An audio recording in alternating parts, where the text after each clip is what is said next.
Welcome to the Car, Sim and Race Driver Show with me, Hugh Hatrick, and I've got two co-hosts with me today. We have Andrew Marr on the top right-hand side. Hello. And we have Jonathan Sutherland wearing the Vodafone McLaren Mercedes cap. It's good to see you all. How are you all doing? Not too bad. Yes, just enjoying the lovely summer weather here in the north of England. It hit 10 degrees today. It's double figures. That's pretty good going for June. It's raining here. That is true. Yeah, it's been a bit wet and a bit windy. But Ant has joined us as well. That's great. Typical motorsports weather.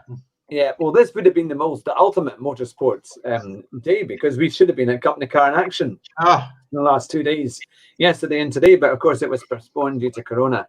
It's the best days of the year by far, and so next year it'll be budget car of the year, the recession car of the year.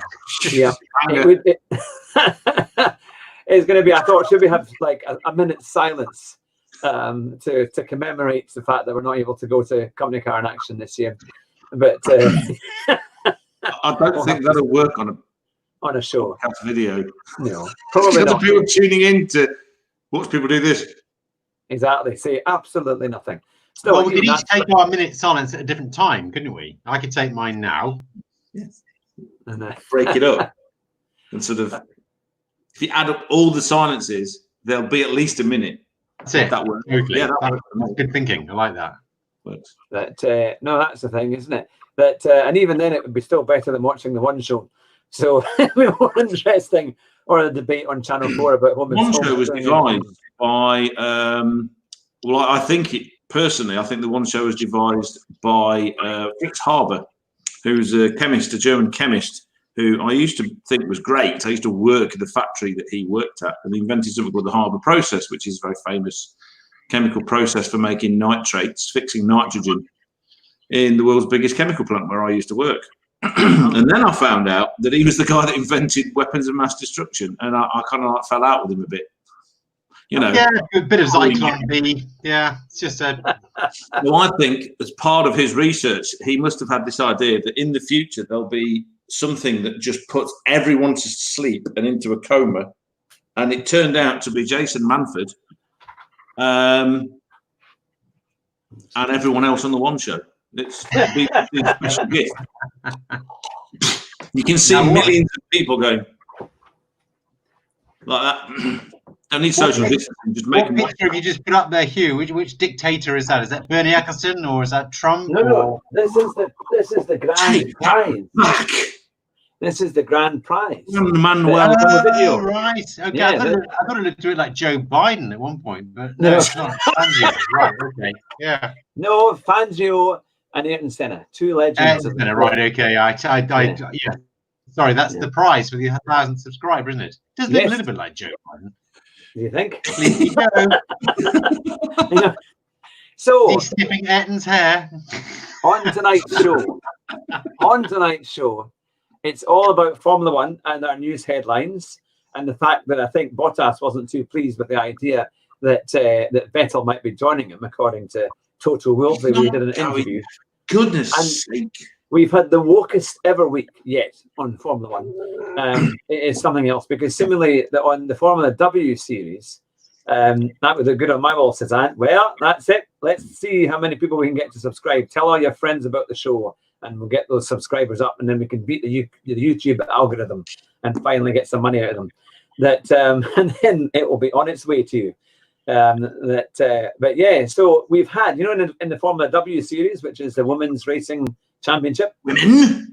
Yeah, similarly, it's been delayed completely till next year. They were going to have an esports championship. I don't know what's happened to that. I've not heard any more as to when that's going to start. But they've got a special diversity representative now. One of the drivers who didn't get in. Oh, another job for someone that can't think of anything else to do. Yep. And similarly, she's the BAME advisor or something. So black and minority ethnic representative. She didn't manage to qualify to race officially this year, and so because of that, she's now going to try and help the diversity for female racing drivers.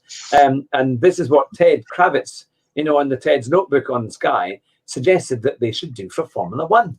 that they should have somebody representing minorities and have some kind of person. I don't know what they're supposed to do. But I mean, it was like to say, well, we'll try and get more drivers from different backgrounds. I mean, there are drivers coming in from different backgrounds. A lot of Chinese drivers, there's Russians, there's all people from all over the place, all over the world coming into coming very into privileged. Though. They're very privileged people. Don't forget. But the thing is, how do you manage to get?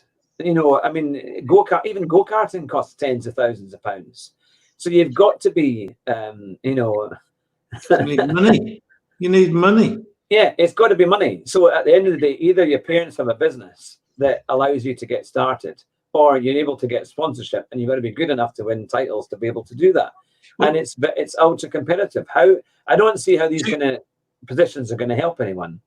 Two things that I've seen today. Okay, one was Ross. Well, talking about you need money.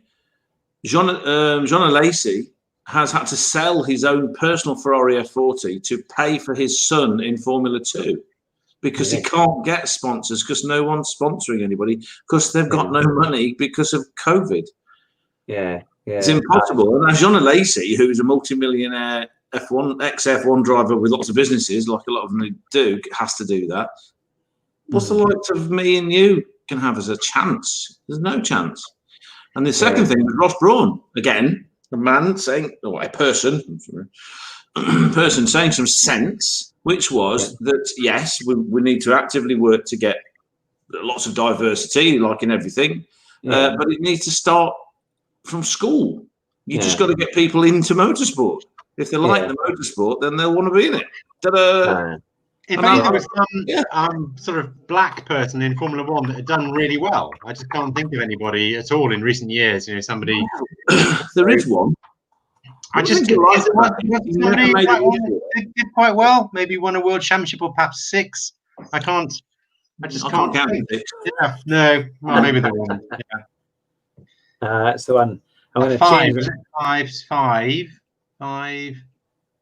Five races, 6 fastest laps, or 6 fastest laps, or 6 world championships. That might be it. Yes. And potentially a 7th this year. Things. He's like done things and done rapping, isn't it? He might have done. That might be a bit. He might be culturally appropriating him there. I don't know.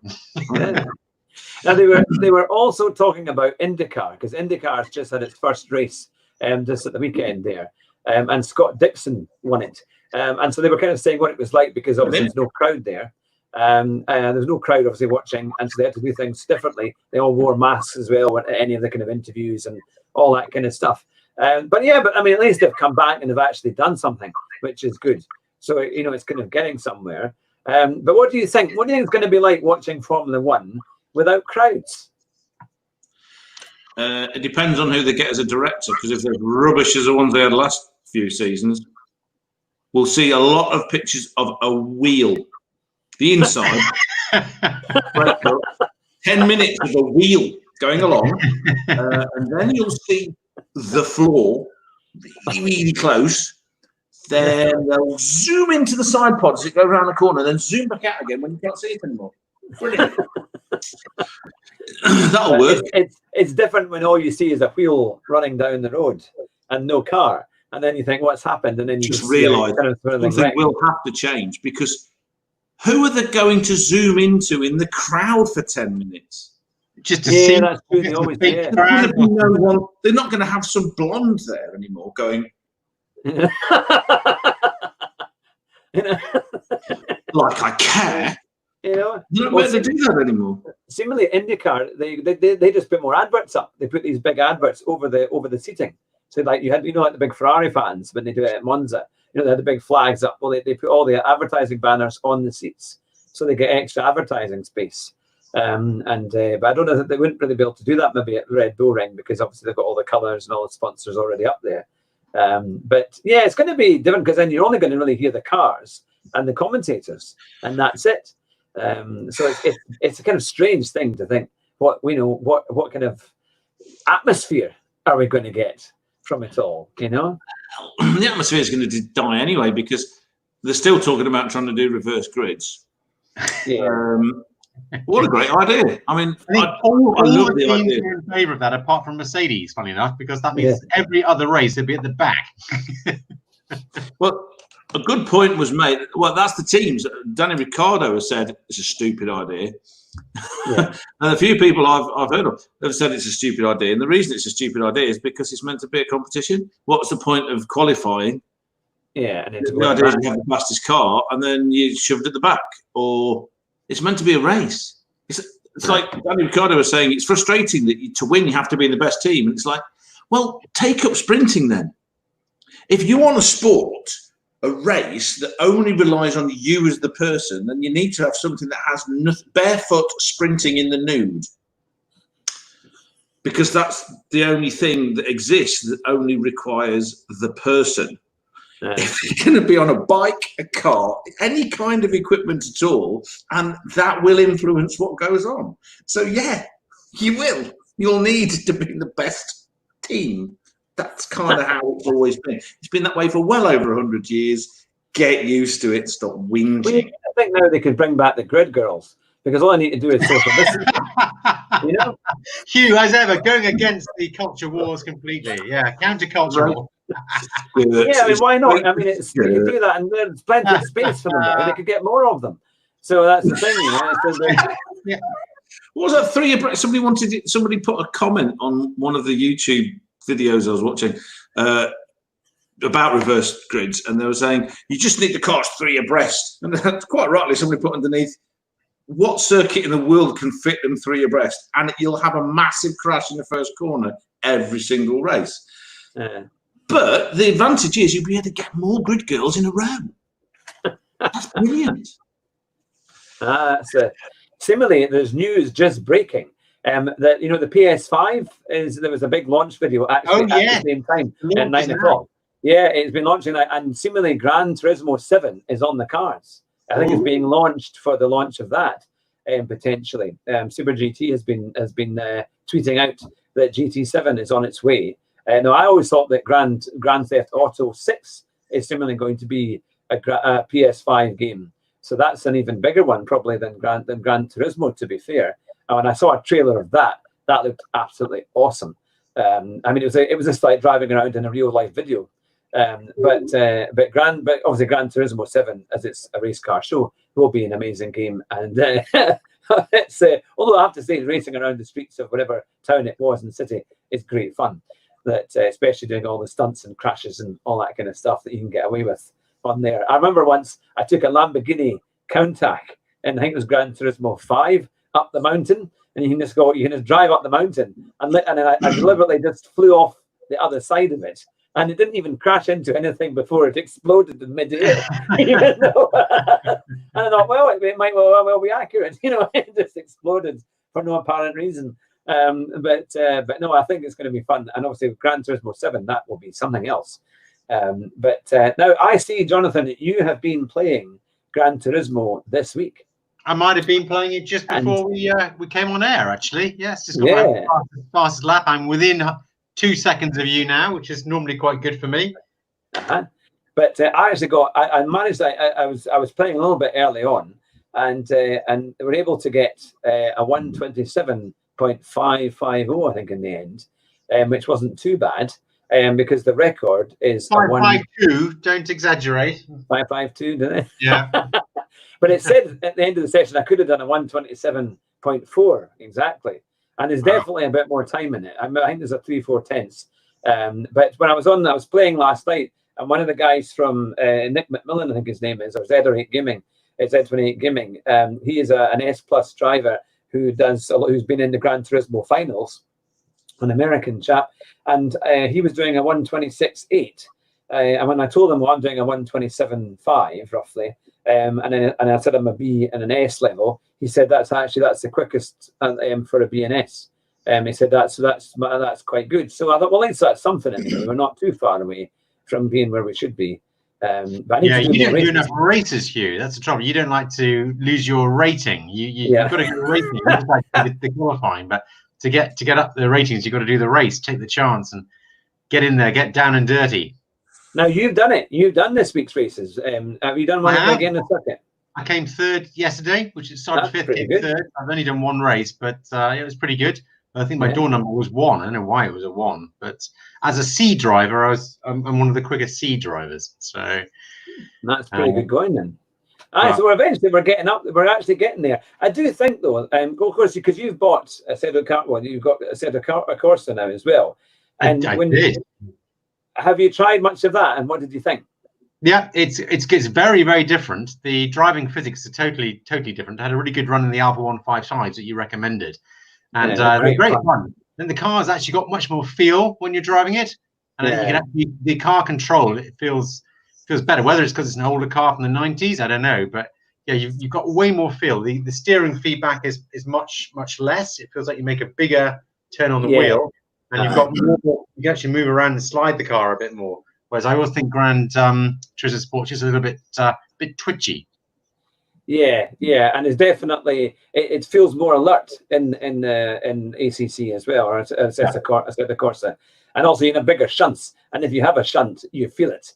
That's the thing, and you always come off worst, regardless of what you do. But the racing in a set of Corsa is great fun, even just not when you're just doing it against the AI. It's quite good because you can drive folk off the road, and I was just laughing away in this Formula Ford race at the Brands Hatch that you do, and you go around, and honestly you do the cutback, so you deliberately go so close behind them that they think you're going to try and overtake, so they brake really late, and then you brake early and they just go flying off into the grass on the gravel. And it's like, so you can kind of have quite a laugh with it, it's quite good, and they're really aggressive because they'll go after you if you touch them, So I haven't tried the races yet, but I'll give that a go on Assetto Corsa. That sounds a lot of fun. Yeah, they're really easy to do, and the AI is quite good just for getting an idea of how it works. There's the kind of instant challenges that you can try and do as well. And the race that you should do, the Alfa Romeo 155 race at Silverstone. It's one of the challenges, and it's quite good because you can set the levels as to how easy or how difficult you want it to be. But it's good, but it's hard. It's a 10-lap race or something, or a 5-lap race, but it's really good fun. I think when you play that a lot and you come back onto Gran Turismo, I think you do a bit better because you don't have any of the guides. You can't put cones up. You can't have like brake markers or anything like that. Where on Gran Turismo you can. I think you get your ideas a bit better as to where you need to brake and things like that. So this is all what we need to get you into. Absolutely. Is it more realistic than Gran Turismo, the Assetto Corsa? I think so. Yeah. I do enjoy Gran Turismo. If you get a good race, it's quite good fun. But I think Assetto Corsa is more. It's just more involving. I think it is more of a simulator, and all the sounds like the gravel going through the your wheel arches if you go off, or if you kick up the dust. It just feels more kind of intense and more like real, and you can have all your tire pressure settings. You can do a lot more to the car. A lot more fiddling on the actual car setup. You can do a lot more setup on the cars. Yeah. So it's. I wouldn't say, unless you're quite familiar with racing games, you can kind of jump in and drive, but it's quite hard. But I loved it from the moment you started. You're in like a Fiat 500. Well, it's the Abarth 500. I think it's like the 695 Trofeo or something. And you've got to do a race for them around these tiny little tracks. And there's lots of argy-bargy all the way along. And then you do it in an Alfa Giulietta. And I thought that's one that you would love because it was remarkable because I've driven these last year and it was quite similar. It actually felt quite real. It was quite amazing how they've managed to put that into a game and keep the feel of it, which you think would be quite difficult in a kind of hatchback to do. So they've obviously put a lot more effort, a lot more time into the actual software then. So that sounds good. Yeah, and the engine sounds are great. So if you're in an Alpha, you're going to love it because the sound is memorable. It's really good fun. But yeah, 9th of August is the 70th anniversary of Formula One. At Silverstone. Wow! So, for the first race. That'll be the 70th anniversary of the first Alfa Romeo win in Formula One as well. Will it not? So they'll have a big party. Yeah. I know that. Oh no, they'll all think Ferrari's But no, it's going to be. Well, that'll be fun, and hopefully by that time as well, we're going to have more races. I think we've got that will actually be it will be the British Grand Prix on that day. Grand Prix, exactly. That's 70 years to the day, then, is it? Yep, 70 years to the day. I think it's about the 3rd of July, the second race that they're doing, the back-to-back, because it's back-to-back weekends. And as long as there's not another COVID wave, we'll be fine. we'll be all right.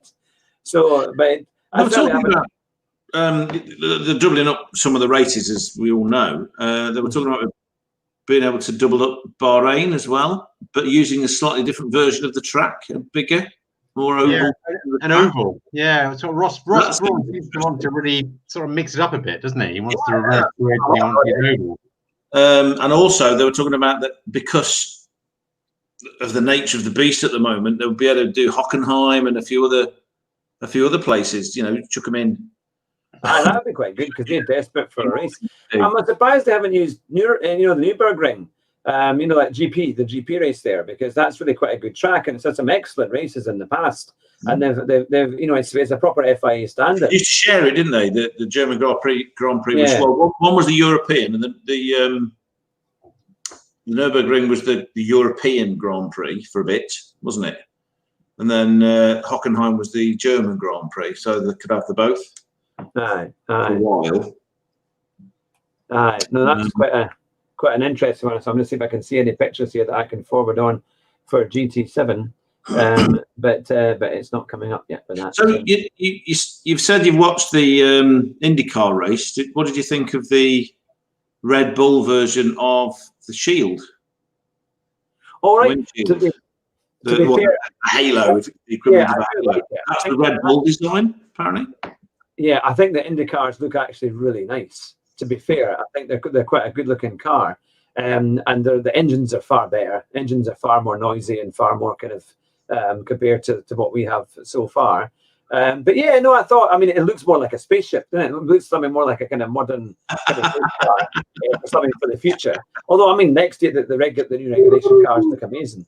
But it's the engines that are tiny. But there was a rumor that they were going to go down to 3 cylinders. And make some kind of special engine from 3. Well, it's like the motorbikes or something, isn't it? Or they were, it can sound incredible if they have this 3-cylinder engine. Put it this way, the new Koenigsegg has a 3-cylinder engine in it.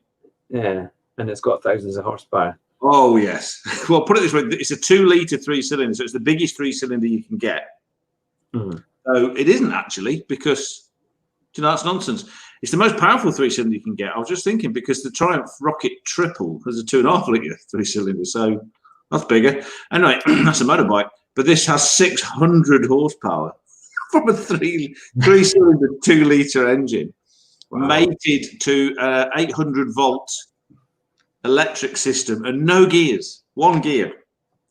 Goodness. This is the stuff they've been developing. I keep saying how mad they are and how much I love them. It's because stupid things like this. They've got 1 gear, so they don't need a gearbox. They have developed their own torque converter so they can move off the line without stalling. Yeah. They have top gear. And it still hits 16 or something, like 3 seconds or less. It's ridiculous. Goodness. Yeah. Wouldn't say no. Yeah.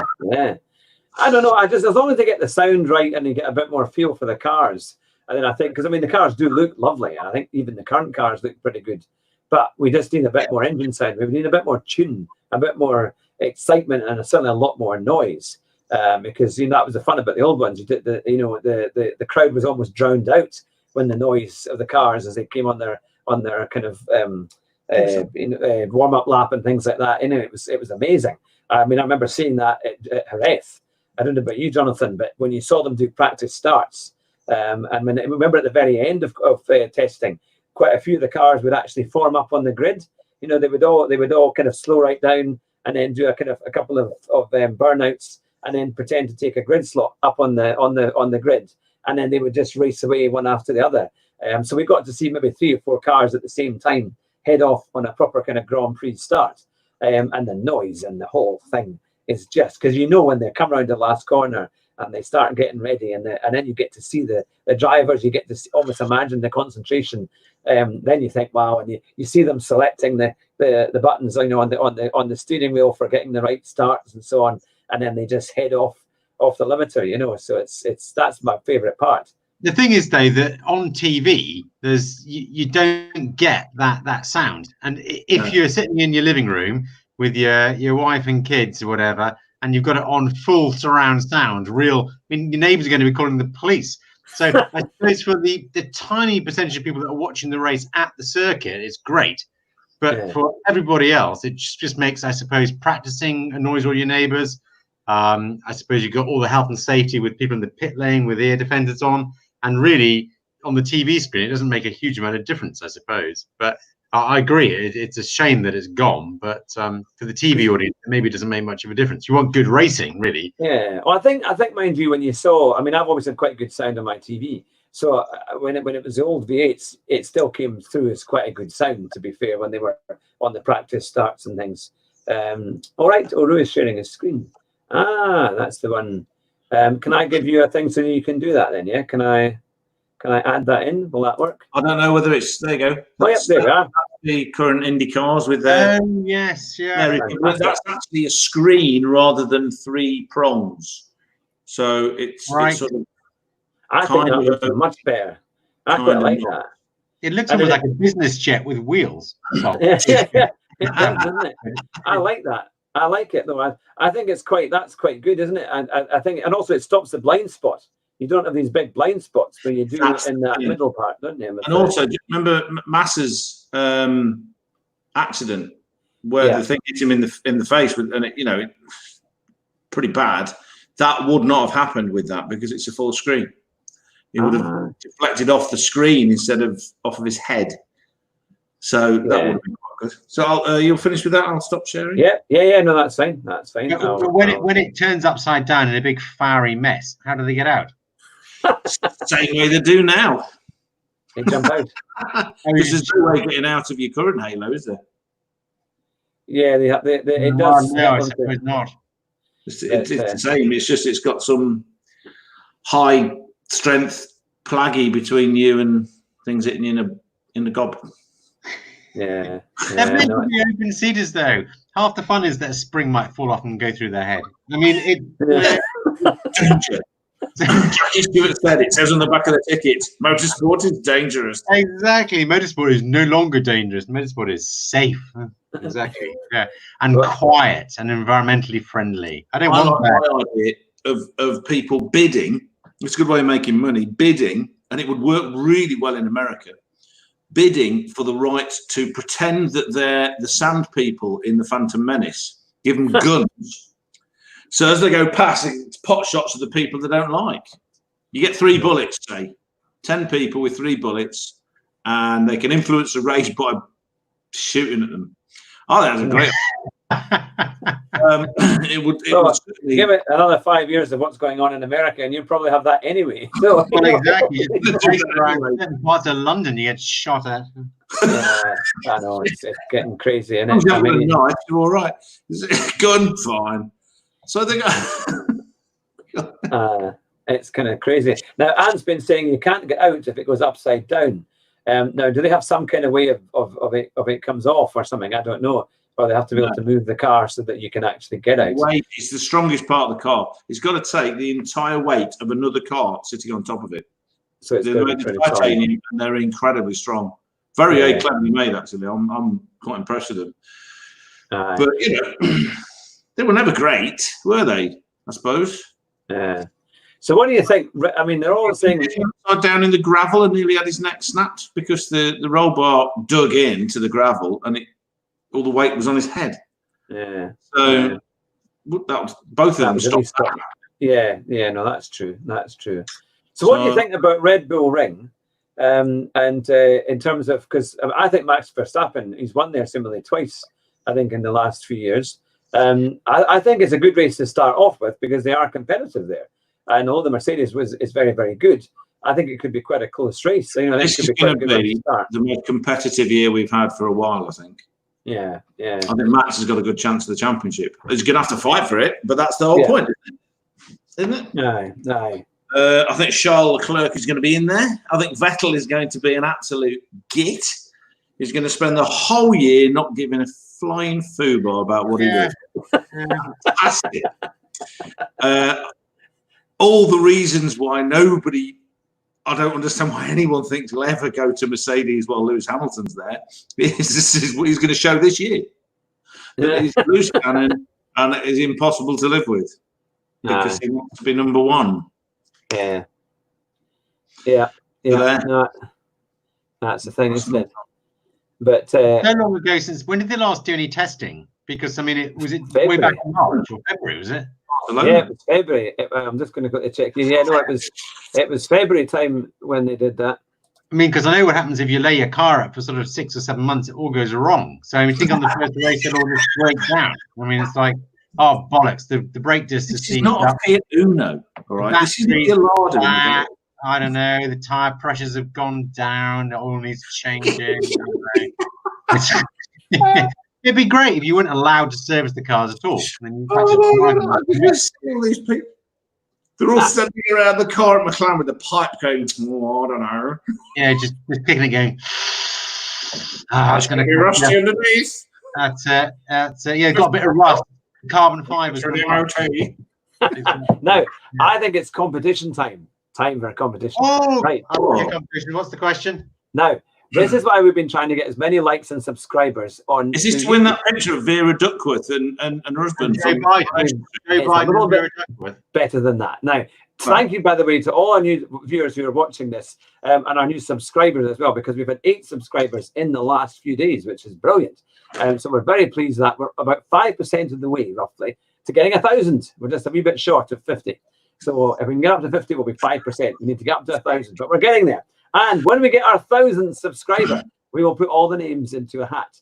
And one of you could be the lucky winner of this. It is a piece of legendary wall art of Fangio and Ayrton Senna. And now, Joe I would Biden. like that.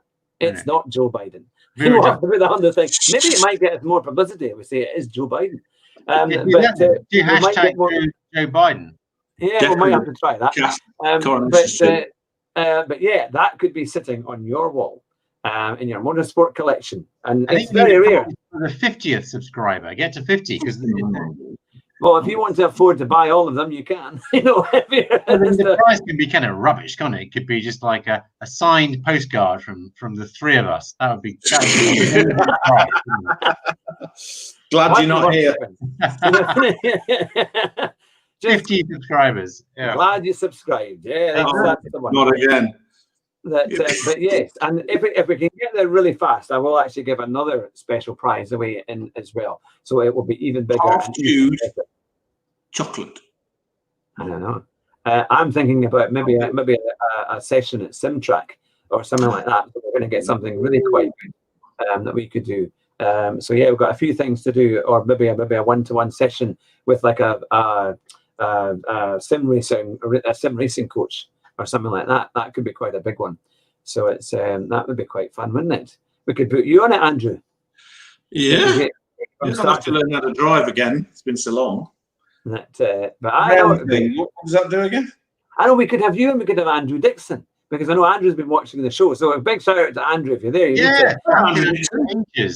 Well, we've been trying to get him in, but because in Scotland we're not allowed to have any kind of, you can't meet anybody. So we were thinking, could we get him in the garden? And then, but if it's raining, we have to get a tent around him, or sit in his car or something. If we can get Wi-Fi, you know, and he can be like the roving reporter in the garden. But we'll have to get it working. Andrew Dixon is going to introduce us to a tree. And can he not join us on Zoom? Because Andrew's the only person that I know that knows that much about history of motor racing. You know, back in the borders, particularly the Scottish borders. Yeah, no, I mean, it's fantastic stuff. I'd love to get him back, but we're just trying to figure it out. Does he have a computer? No, he doesn't. See, that's thing. He's not technical. Have a computer? Oh, right, okay. We were going to try and save up and get him one, get him internet installed. We might have to. Yeah. Because no, he's really good, and we miss him. We miss him an awful lot. What Andrew's got is a chalkboard from 1807, and you go. Does he really not have a computer at all? Pigeon. I don't think so. I think maybe his wife does, or his fiancée does, but I don't know about him. He's not. He doesn't have a smartphone. So we've been trying to get him a smartphone, but he's not moving. I said I'd give him my old one. I admire the stance actually. Wow. Yeah. Yeah. Electricity. not good if you're trying to use StreamYard or Zoom or live streams. Get the candles, love. We're going to be doing some smoke signals. But yes, but hopefully we'll definitely get him back once things are relaxed a wee bit in the next few weeks. We should be able to get him back in here when they reduce the thing from 2 meters to 1 meter or whatever. Words of nobody in Scotland, Ockeye the New. You know. But yes, so we will get Andrew back in, and then that'll be fun, because it's been a long time. It's been since about February, March. But we had him ready to come in, and of course that's when the coronavirus struck and we couldn't do anything. So that was it. But yeah, so big shout out to Andrew. So I hope he's well. That's right. It's going to kill us all soon. Nobody knows what they're doing. It's just true. Nobody has a clue. It changes every 2 days. It's great. I'll have to see how it all. I think so. Andrew said perhaps Simtrack could sponsor us. Now that would be something, wouldn't it? Now that would be a rig well worth having. Yeah, that would be a joke. Listen, if you're gonna aim for something, aim for the best. That's what I say. Yeah. Well, I think Adam is going to come back on the show because he did say he really enjoyed it and he'd love to come back on the show. So he looked so scared at the start. He just relaxed. Nuts. I know. That's why I kept saying, he's got terrible connection problems. You know. Yeah, exactly. Sorry. What was that? What was that? Gotta go. Bye. He's got a button. He presses it every time he's arrested. Exactly. Yeah. Going through a tunnel. Sorry. Going through a tunnel. Yeah. Some stimulant of some kind. It's funny. It is funny. But no, it's interesting how the whole motorsport thing is going. I just hope they don't get more into this kind of diversity stuff because it's just going to kill it off. I mean, it really is going to kill it off because it's got no backing behind it. And that guarantees that this video will be disappearing in YouTube's algorithm. But it was when they read it all, when they read all the words.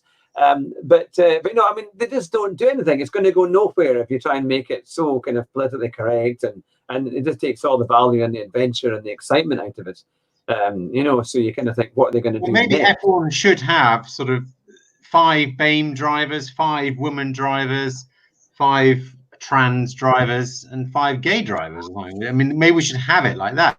So what you're saying is it should be on a transmission. Oh no! Oh dear! Oh dear! Yeah. That's a really good joke. Not that kind of trans. These kind of trans. It's funny. I think of a way of putting transit into it, but I don't know how. Transition.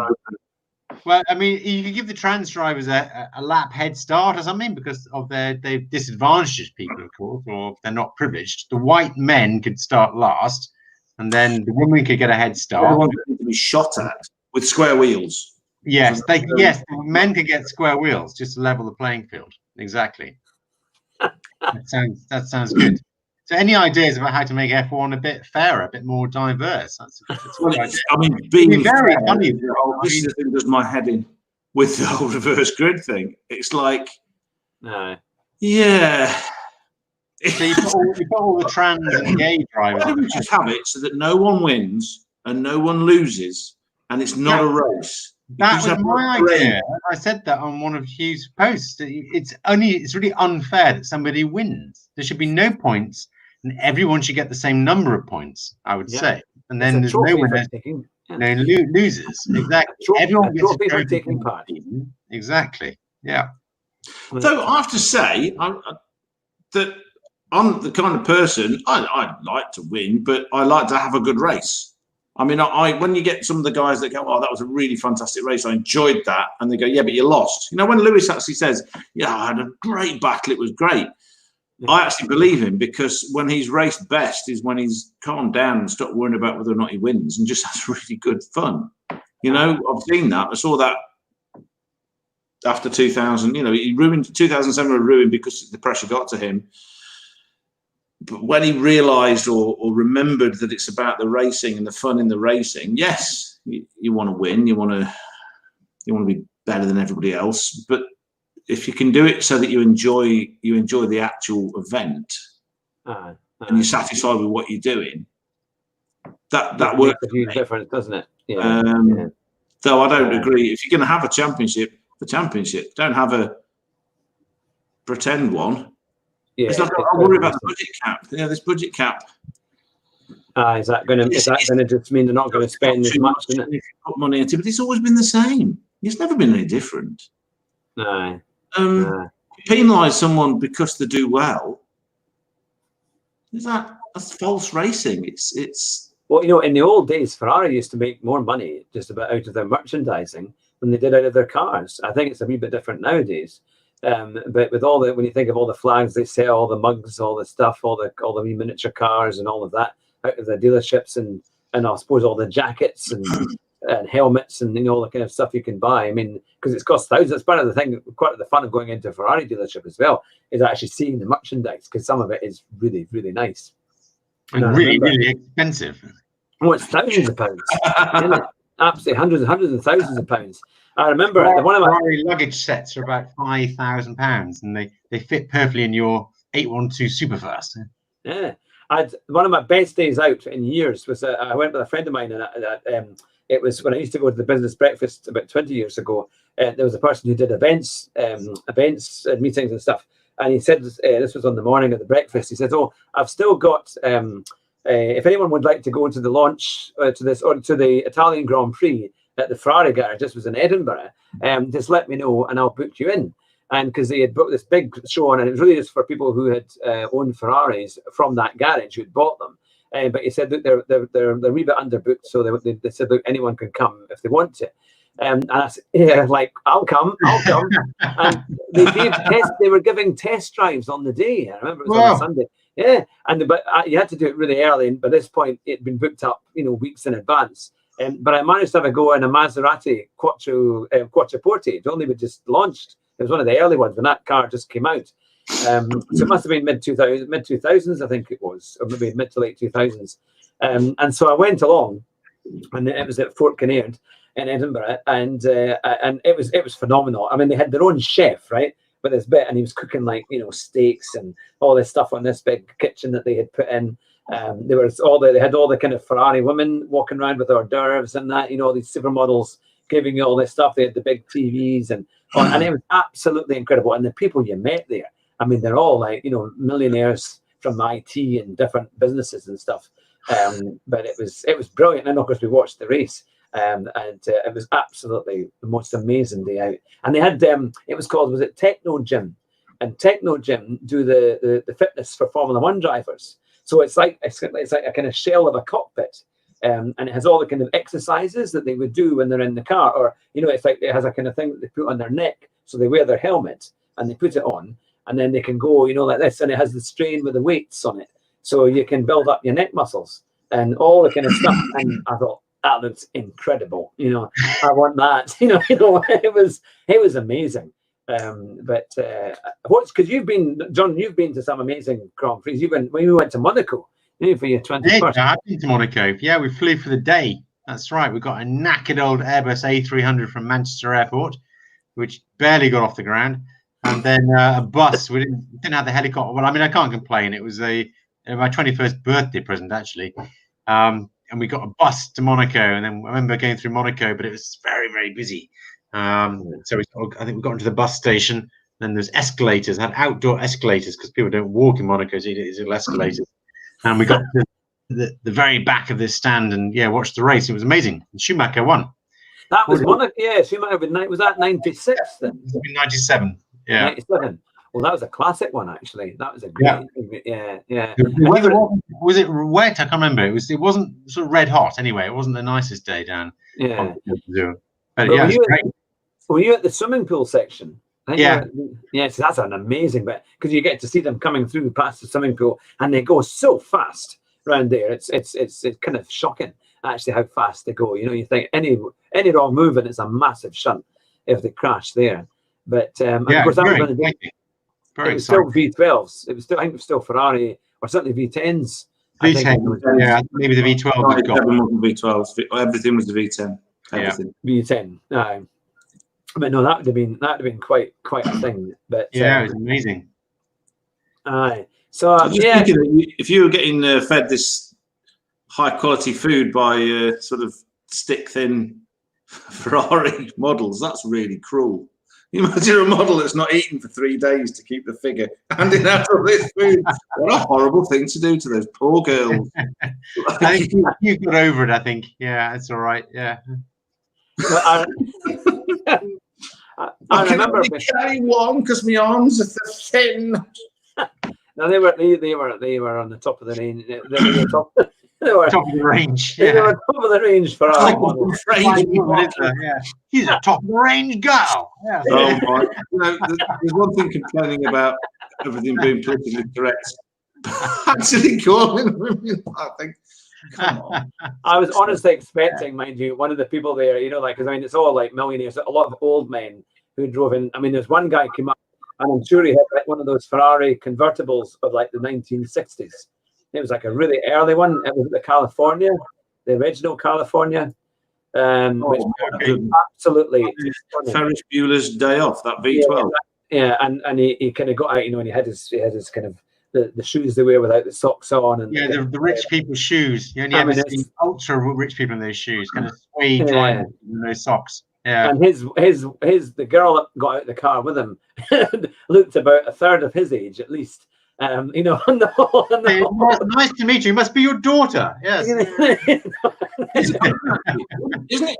Surely it's quite problematic being so warm down in Monaco, because with the number of plastic people around, wouldn't they melt? Dangerous, isn't it? Yeah. There's this puddle on the floor with some Jimmy Choo on either side, and you're like, "Who are you?" "Oh, that's Countess." Did either of you see the program the BBC did about inside Monaco? Yeah, I did actually. I watched a little bit of it, but I missed a bit about the Grand Prix. It was about I think the BBC I think we're trying to shame sort of all the rich people in Monaco, but it looked phenomenal. It did. I mean, these £1.50 bottles from Aldi. They had £27,000 bottles of champagne. It was incredible. Well, next week they're doing the thing about the army that they have in Monaco. You know, the kind of police force. Yeah, because it's one of the safest places, I think, in that area. That's where David Coulthard moved there, because every time he was on Formula One and doing his live shows, people were robbing his house back in Scotland. So he had to kind of move his wife and children away because it was so dangerous. He has a hotel there, doesn't he? I think so. Yeah. But no, it's a pretty safe place, I think, overall for that kind of thing, and it does look incredible.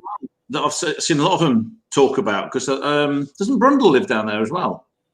I think Brundle still lives in Norfolk. I think he's got a house in Norfolk. Yeah, Norfolk. But a lot of them, they talk about how, because they're so famous, Monaco is one of the few places in the world that can walk around and no one gives a damn, because everybody's like that. You know, they're all.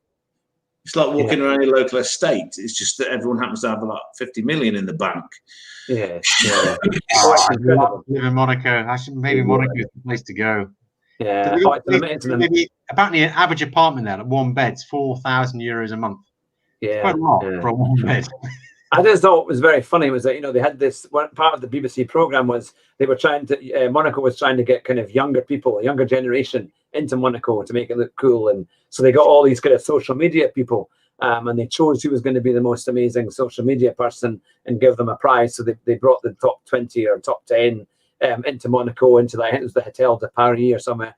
And they had this, you know, they had to choose who was going to be good, and then they had whoever won it. They had this big meal at the end, so they could all go to this big kind of evening do, and it was the most undiverse thing you've ever seen, because it was like, you know, it was white, it was like I don't know what they were trying to achieve, but they certainly, I don't think they managed it. But they were very interesting people, though. All the ones that were on it were quite, you know, they've got a massive story to tell.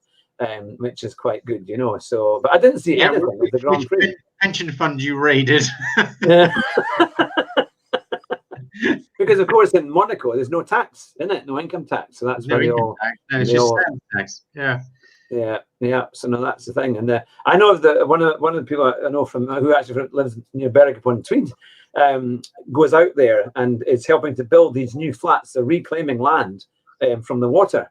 Near the tunnel at the Monaco, and these flats, I think, are going to be the most expensive flats in the world per square foot. whether the way that they're doing it, but it's going to be something else. Eventually, over the years, we'll see it in the race because it will be to the side of the tunnel, and no doubt they'll kind of focus in on that when they do a kind of roundup and build up of it all. But it's because that's part of the atmosphere. When you walk around Monaco, even when there's not a race going on, it has atmosphere. You know, it's quite special, which is quite good. And a few other places I think can really match that. But where would you say are the other tracks that maybe could match or can have that kind of atmosphere? I've heard that Canada's amazing in terms of atmosphere, the party, and Melbourne. I don't know about these days, but back in the 90s and early 2000s, it was meant to be an amazing party atmosphere. Yeah. And the Americans, they always put on a good show, even in English. You didn't just have to see the race. There was tons of stuff to do there. Yeah. But we were talking about Azerbaijan, weren't we? Baku. Yeah, I like Azerbaijan. I think it looks amazing. That looks nice. Yeah. You know, I would like to go there. I like to see what it's like. You can make an old A300 and or whatever. Yeah, we should go there. Flying to Baku Airport. It's not that far. It's fine. I've got this image. Have you ever listened to the Radio 4? In my opinion, probably the funniest comedy that's ever been made. Cabin Pressure. Oh. I've just got this image. You flying this thing over there and bits falling off of it. It is very, very funny. I'm surprised it's not more popular actually. But the thing is, it's so accurate. I mean, the aviation side of it is so well researched. His dad was a pilot. Right. Yeah. Okay. That's pretty well. Got a lot of the research. Dad used to fly for British Airways or something like that. So which the writer? The writer. John Finnemore. Finnemore, right? Okay. Yeah, he's the one that plays Arthur, the son. Yeah, it's just so good. Yeah, he does a lot of other stuff that's very funny as well. He does a thing called John Finnemore's Souvenir Program, which is sketches. Yeah, and I like the humour because it's one of those. It's sort of clever humour and wordplay and all that kind of stuff, and I enjoy that kind of thing. So there's one of them where I think he has a good team on this sketch show thing. And one of them where he's pretending with one of the other guys to commentate on a football match. But of course, he knows nothing about football. So it starts with them commentating on it. And they're trying to do these cliches like if they're Latin, they play with passion. But if they're sort of Germanic, they play with technical. You're right. And then they get a guy and he's from some country and they've never heard of it and they're not sure whether it's meant to be Latin or Germanic. Right. Well, that's one half of the joke. The second half of the joke is then the two women in the team do a commentary on them doing a commentary on how he's never seen a football match in his life other than sat in a pub, saw it and thought that he would give it a go. So he's doing all these, they're taking the mick out of him doing all these cliches that basically he doesn't really understand and doing a passable attempt at making them funny. He's just letting it too hard in this sketch. It's hilarious. You cry. Well, I was crying by the end of it, but laughter. Love it. That'd be like me trying to do a commentary on sort of the E-races that you do. I'd be like, okay, yes. The car, what great pixels on that car. That is amazing. Yeah. I don't know what's going on. I'll leave that to where's he? Him. I have to say, I heard a bit of it on the news that I know you two do it, but everyone's cheating as far as I can tell. Yeah, or the straight line corners and yeah, that's what puts me off because you're watching it. I mean, unless they actually make cheating legal, and then you just see what horrendous moves they can get away with, then it might be entertaining. But athletics, just let them all have steroids. Whatever. Well, exactly. They can have any. I mean, that'd be so exciting. You see the 100 meters being run in about 4 seconds, and the guy's head just explodes. Their head to yeah. You can imagine the one from China. Yeah, exactly. He'd be like a bionic man. He'd be like genetically modified since the age of 3. Genetically engineered cross between. 4 miles. Or an antelope. Yeah. Gazelle man. It'd just be insane, wouldn't it? Yeah. The thing on Sunday. Led at 23 for some horrific sort of genetic disorder, but my goodness, they live. When they shone bright. Like a supernova. It's gonna be like We were talking about this cheating. We pretty much we came to the conclusion it would be hard to cheat there because if ever you went off the track, you smash into a wall, and they used to cut one corner absolutely perfectly every time. The only corner that had like the curb stuck out from the wall, and they just went down the inside of it every time, and you're like, even here. I mean, come on, building a wall and a castle, and they're still managing to cut the corner. Yeah. No, they've got a long way to go. I can't see them being able to fix it before the Formula One starts, and I can't wait. Yeah, I'm not going to bother. Yeah, but I think by the time we do it, we'll just have to figure out how we're going to do it because I've got Sky coverage, but unless we both just do the Channel 4 coverage. But I'm trying to think, can you do live Channel 4 coverage on the More 4, or is it only on Channel 4? Isn't it? So I have to get my TV. It's never going to be live anyway. Well, the recorded coverage they have. Oh yeah, it's on all 4. That's how I watch it. Is it on live on all 4? You know, when they put it on the normal time, is it on at the same time on all 4? Well, we can maybe do that. To be fair, we could probably then we could start that at the same time, in effect, or watch it at the same time, and then we could just turn the sound on. I mean, one of the things that appeals to me with the virtual Grand Prix is that the commentators are so god awful that it's worth talking over them. Yeah. Whereas DC's ace. I like DC. He is quite good. Yeah. Him and Brundle, when that short time they were doing it together, it was like the dream team. Both of them talk sense. They don't witter on. Great. And then they split up. Well, that's it, because he stayed at BBC to do that. Or the separate ways, or Angie and it was a bit of a thing. Well, we've been going for just under an hour. So remember, for all our, I think it's time for another plug of the prize. Subscribe to our YouTube channel. Subscribe to our YouTube channel, and you can have the chance to win this. Okay, but only here can you get such a prize. Nowhere else can you get such a great prize. That could be heading off through your letterbox if we can fit it through. And this pen free. For your 50th subscriber. We can get it. It works. Look. We will definitely get up there. A really shit prize for the 50th subscriber. That's it for the next. Quite and Company and Car in Action. Some kind of. This badge came with a coat I bought. And because it sticks on the side and is utterly pointless, I've never used it. So it could be. Is that when you were in the German army or something? What's that? No, I bought a soft shell coat off of eBay from China because it was cheap, and it's a very nice coat. I like it. But they came with this. You can stick it on your arm like that. I have no idea what it's meant to be, but it's Chinese. No, that's a danger. It might mean you're part of kind of some sort of triad gang, and if you're in London sometime, you might get sort of decapitated or something. That's probably why they're detached. Not if I can help it. No, there's a few things I'd like to see in London, but I'd like to not have to go there to see them. Well, yeah, generally better to go to London in a sort of marauder or a tank or something. Well, on that note, thank you to all our listeners and viewers who will be listening on the podcast later on today, and to those of you who have watched on Facebook and also on YouTube. Thanks for your loyalty. We really do appreciate it. Thanks for the like. Has anybody got an idiot of the week? We've not done any of our things. Hughes Chandrak, whatever his name was. Karen Chandrak. He came out complaining that he had once taken his wife. He was picking up his wife from the station, and when he got back into his car to wait for her to arrive, somebody got into the back of his car because he thought he was a minicabber, and he said that this really was very bad and racist. Oh, it was exactly. Oh, that's funny.